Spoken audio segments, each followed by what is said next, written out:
O Livro dos Médiuns, na leitura de hoje, capítulo 1, página 65, Ação dos Espíritos sobre a Matéria. Item 52. Após o abandono da opinião materialista, que foi rejeitada pela razão e pelos fatos, resta saber se a alma, após a morte, pode ou não se manifestar aos vivos. Essa questão torna-se fácil e clara quando reduzida ao que de fato interessa.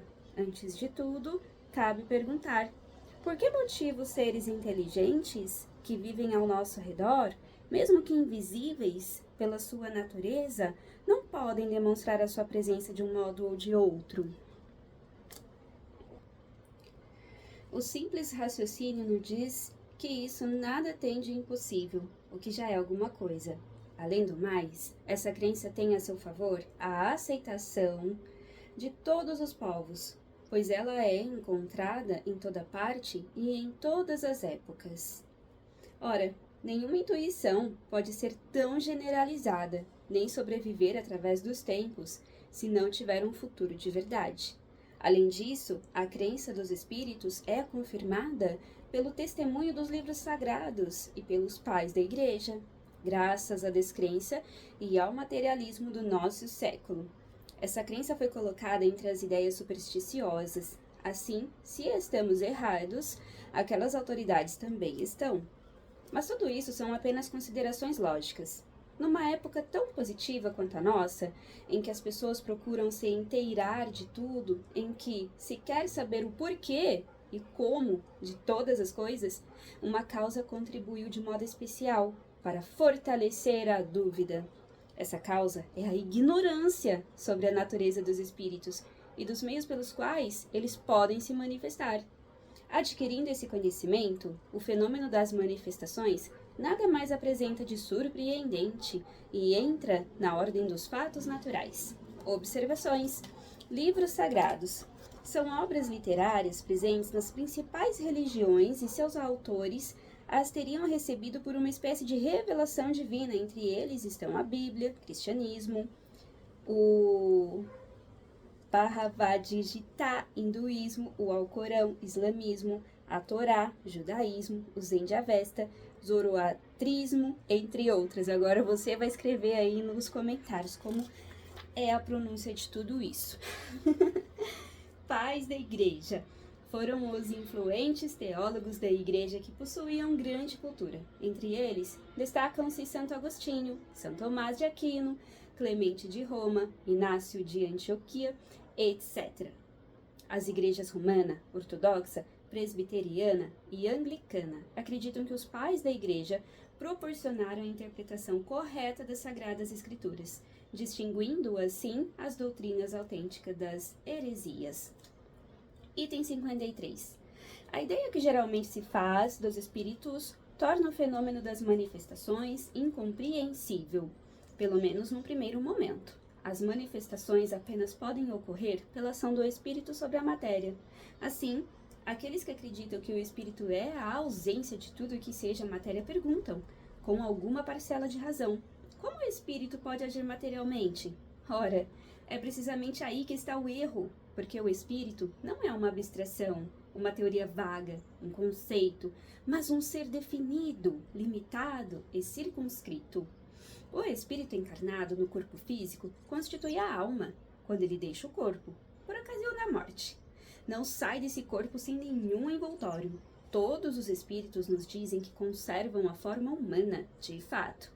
Quando nos aparecem, o fazem com a forma que tinham quando ainda estavam encarnados. Se observarmos atentamente os espíritos no momento da morte, veremos que eles se encontram em estado de perturbação e que tudo é confuso à sua volta. Veem o seu próprio corpo físico, perfeito ou mutilado, de acordo com o tipo de morte que tiveram.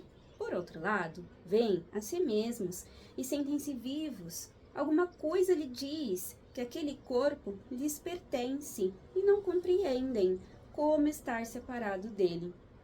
Continuam a ser sob a forma que tinham antes de morrer, e essa visão produz em alguns, durante certo tempo, uma estranha ilusão, a de acreditarem que ainda estão vivos. Falta-lhes a experiência do novo estado em que se encontram para se convencerem da realidade. Passado esse primeiro momento de perturbação, o corpo se torna para eles uma roupa velha, que despiram e da qual não possuem mais saudades. Sentem-se mais leves, como se estivessem livres de um fardo.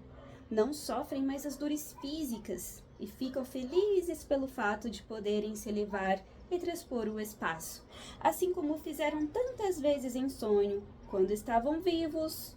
Entretanto, apesar de falta do corpo físico, eles constatam a integridade da sua personalidade. Possuem uma forma, mas uma forma que não os oprime, nem os confunde. Tem, finalmente, a consciência do seu eu, da sua individualidade. O que devemos concluir de tudo isso? Que a alma não deixa tudo no túmulo e que leva consigo alguma coisa. Nota de Allan Kardec. Vejam os que dissemos em O Livro dos Espíritos, perguntas número 400 a 418, sobre os sonhos e o estado do espírito durante o sono. Quase todos já sonharam que estavam voando através do espaço. Esse sonho é a lembrança que o espírito guarda durante o seu desprendimento do corpo físico, levando junto o corpo fluídico, ou seja, o perispírito, o mesmo que ele usará depois da morte. Assim, esses sonhos podem nos dar uma ideia de como o espírito se sentirá quando abandonar o corpo físico que o retém preso ao solo. Item 54.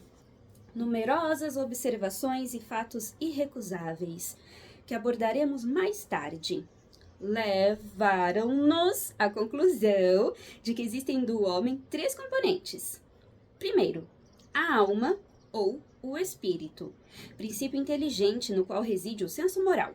Segundo, o corpo físico, envoltório material e grosseiro que reveste temporariamente a alma, para que ela possa cumprir as determinações de Deus no plano físico.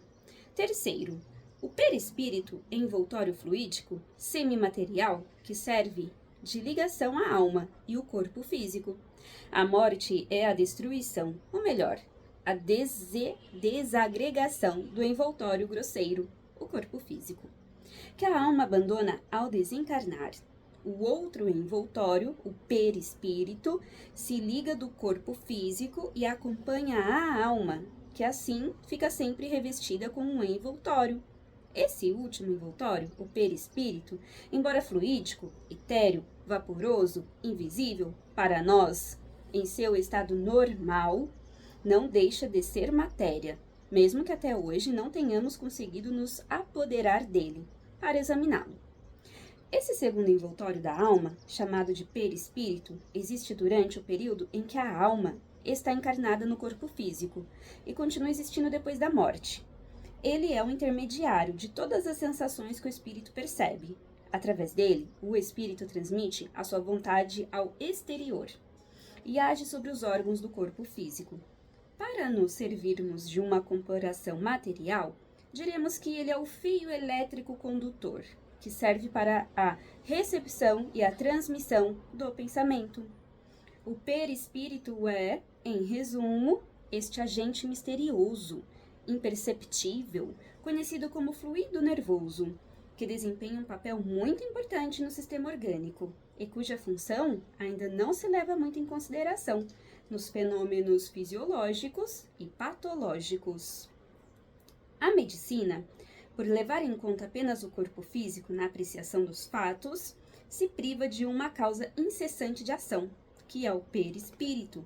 Mas aqui não é o lugar para analisarmos essa questão. Apenas vamos lembrar que o conhecimento do perispírito é a chave para solucionar uma infinidade de problemas até hoje não explicados.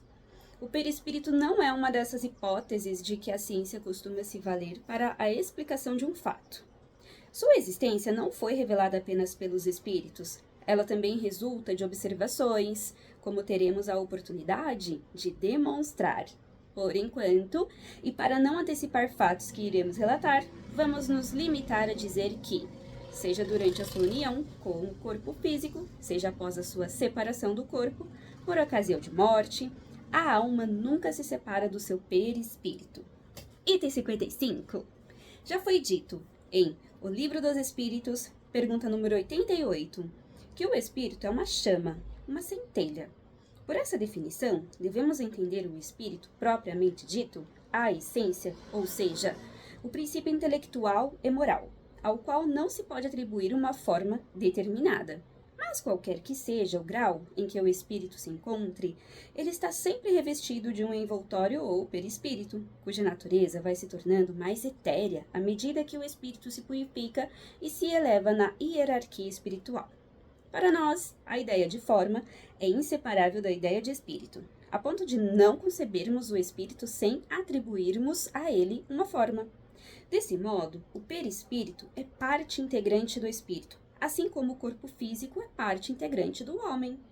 O perispírito sozinho não é o espírito, porque o perispírito não pensa, do mesmo modo que o corpo físico sozinho não é o homem. O perispírito é para o espírito, o que o corpo físico é para o homem, ou seja, o agente ou o instrumento de sua ação. Item 56. A forma do perispírito é a forma humana. Quando ele nos aparece, geralmente é com a mesma forma que possuía o espírito quando estava encarnado. Em razão disso, seria de se esperar que o perispírito, uma vez se separado de todas as partes do corpo físico, mantivesse o modelo desse corpo. Entretanto, parece que não é assim. A forma humana, com algumas diferenças de detalhes, e com exceção das modificações orgânicas exigidas pelo meio do qual o ser é chamado a viver, é a mesma em todos os globos. Pelo menos é o que nos dizem os espíritos.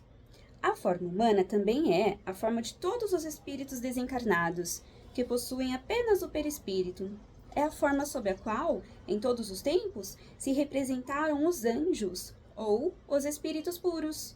Assim, devemos concluir que a forma humana é a forma típica de todos os seres humanos, seja qual for o grau de evolução a que pertençam. Mas a matéria sutil do perispírito não possui a tenacidade nem a rigidez na matéria compacta do corpo físico. Podemos dizer que ela é flexível e expansível, eis porque a forma que ela assume, mesmo tendo por molde a forma humana, não é absoluta. O espírito, pela ação da sua vontade, pode moldar o seu perispírito com a aparência que ele quiser, ao passo que o corpo físico lhe oferece uma resistência inseparável. Livre do corpo físico que o comprimia, o perispírito se expande ao se contrair, ficando sujeito a todas as mudanças de aparência, de acordo com a vontade que atua sobre ele. É graças à prosperidade de expansão e contração do seu envoltório fluídico que o espírito pode se fazer reconhecer, quando isso é necessário. Desse modo, ele toma a exata aparência que tinha quando encarnado, até mesmo com os defeitos que possuía no corpo físico e que possam servir de sinais para o reconhecimento. Como se vê, os espíritos são seres semelhantes a nós, que formam ao nosso redor toda uma população invisível em seu estado normal. Dizemos em seu estado normal porque, conforme veremos adiante, essa invisibilidade não é absoluta. Item 57. Voltemos à natureza do perispírito, porque isso é essencial à explicação que vamos dar. Dissemos que, embora fluídico, o perispírito não deixa de ser uma espécie de matéria, o que torna possível os casos de aparições tangíveis, sobre os quais voltaremos a falar. Sob a influência de certos médiuns, verificou-se o aparecimento de mãos que possuem todas as propriedades de mãos vivas, que são dotadas de calor, que podem ser apalpadas, que oferecem resistência a um corpo sólido, que podem nos agarrar e que, de repente, se dissipam como uma sombra. A ação inteligente dessas mãos, que obedecem a uma vontade, quando executam certos movimentos, quando tocam músicas num instrumento, prova que elas são a parte visível de um ser inteligente, invisível. Essas mãos, por serem intangíveis, por possuírem temperatura, por nos causarem impressão sobre os sentidos, chegam mesmo a deixar marcas na pele, dar pancadas dolorosas ou nos acariciar delicadamente. comprovam que são constituídas de uma matéria qualquer. Entretanto, a sua desaparição instantânea comprova que essa matéria é extremamente sutil e que se comporta como algumas substâncias que podem passar de forma alternada do estado sólido para o estado fluídico e vice-versa. Item 58. A natureza íntima do espírito propriamente dito, ou seja, do ser pensante, é inteiramente desconhecida para nós. Ele se revela por seus atos, e esses atos só podem impressionar os nossos sentidos materiais, por meio de um intermediário material. Portanto, o espírito precisa de matéria para agir sobre a matéria. Tem por instrumento direto de suas ações o perispírito, assim como o homem tem o seu corpo físico. O perispírito, conforme acabamos de ver, também é matéria. Em seguida, o espírito tem por agente intermediário o fluido cósmico universal, uma espécie de veículo sobre o qual ele atua. Assim como nós atuamos sobre o ar para produzir certos efeitos por meio da dilatação, da compressão, da propulsão ou das vibrações. Considerada dessa maneira, pode-se aceitar facilmente a ação do espírito sobre a matéria. Compreende-se também que todos os efeitos que resultam dessa ação pertencem à ordem dos fatos naturais e nada tem de maravilhoso. Apenas pareciam sobrenaturais, porque a sua causa era desconhecida. Uma vez conhecida a causa, que está inteiramente nas propriedades semimateriais do perispírito, o maravilhoso desaparece. Trata-se de uma nova ordem de fatos, que uma nova lei vem explicar. Em pouco tempo, esses fatos não causarão mais a admiração de ninguém, assim como ninguém mais se admira hoje de poder comunicar-se à distância, em alguns minutos, por meio da eletricidade. Kardec refere-se ao telégrafo. Item 59. Muitos perguntam como o espírito, com o auxílio de uma matéria tão sutil, pode atuar sobre corpos tão pesados e compactos, levantar mesas, etc. Certamente, não será um homem que se ocupa com a ciência que fará semelhante pergunta. Porque, sem falar das propriedades desconhecidas que esse novo agente pode ter, não temos sob as nossas vistas exemplos semelhantes? Não é nos gases mais rarefeitos, nos fluidos imponderáveis, que a indústria encontra seus mais poderosos motores? Quando vemos o ar ao derrubar edifício, o vapor deslocar massas enormes, a pólvora gaseificada levantar rochedos, a eletricidade destruir árvores e perfurar paredes, o que existe de estranho em admitir que o espírito, com o auxílio do seu perispírito, possa levantar uma mesa, principalmente quando se sabe que esse perispírito pode tornar-se visível, tangível e se comportar como um corpo sólido? Agora, capítulo 2, manifestações físicas, mesas girantes, página 71.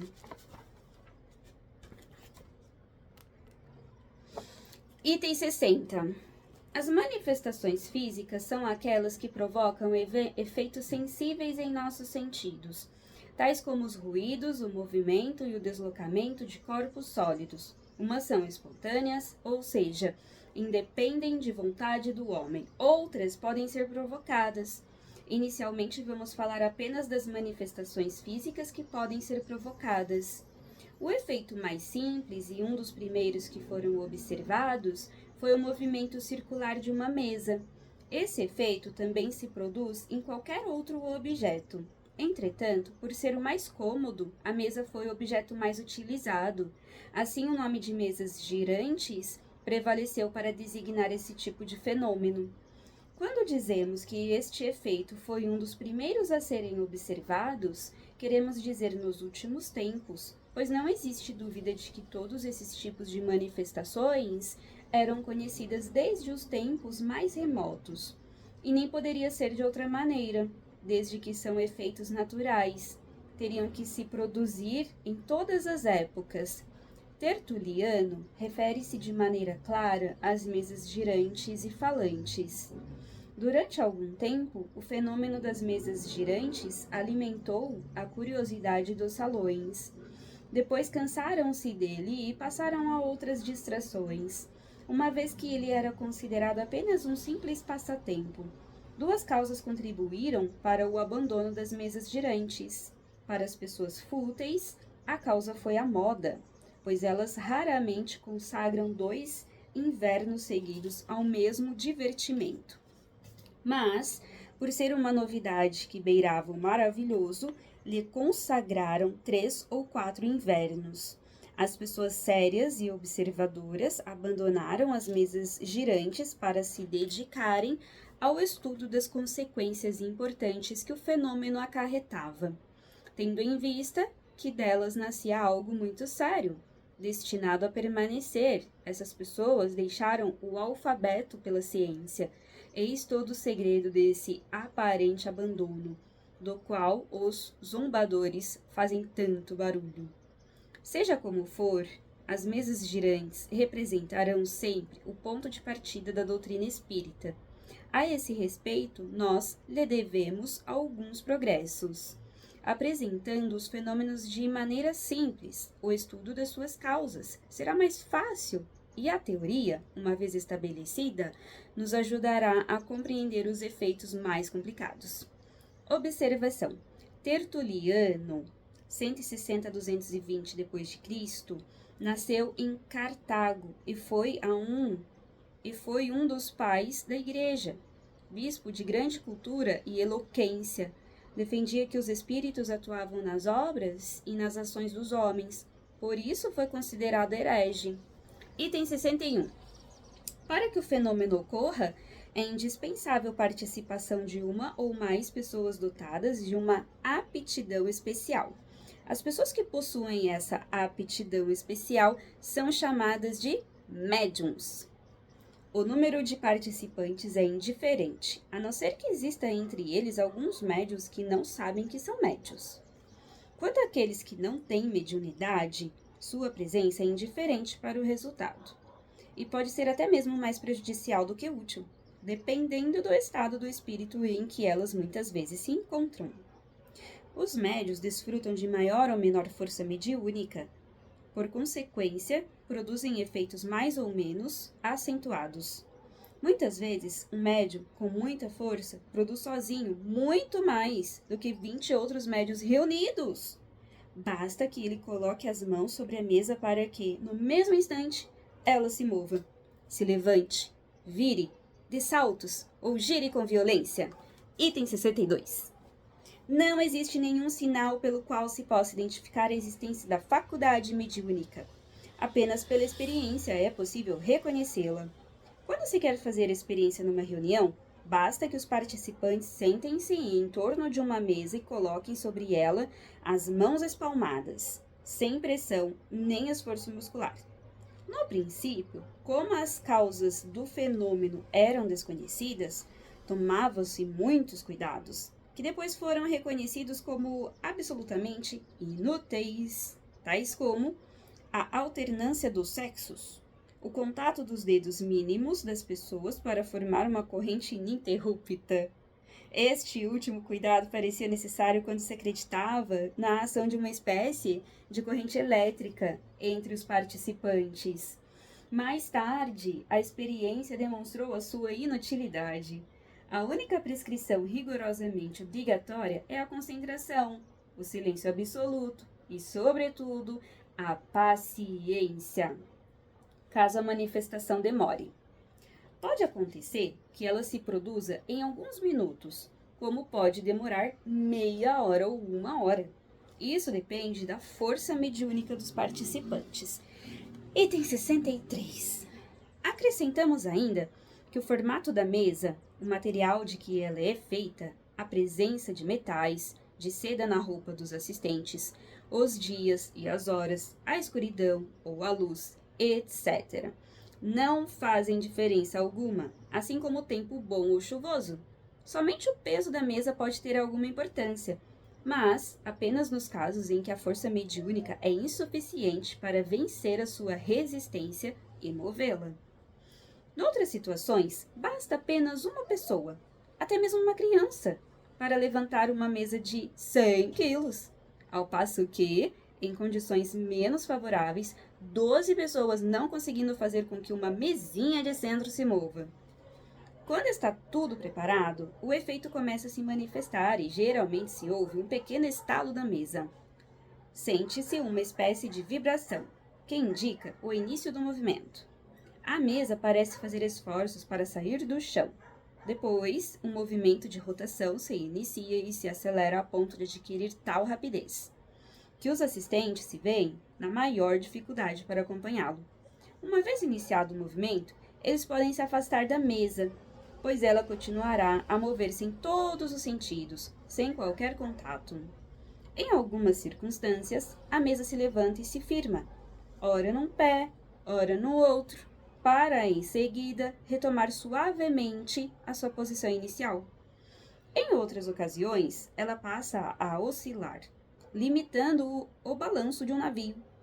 Finalmente, a mesa se desprende completamente do solo e se mantém em equilíbrio no espaço, sem nenhum ponto de apoio, chegando mesmo, algumas vezes, a se elevar até o teto da casa, de modo que se pode passar por baixo dela. Mas, para que essa manifestação ocorra, é indispensável uma força mediúnica considerável.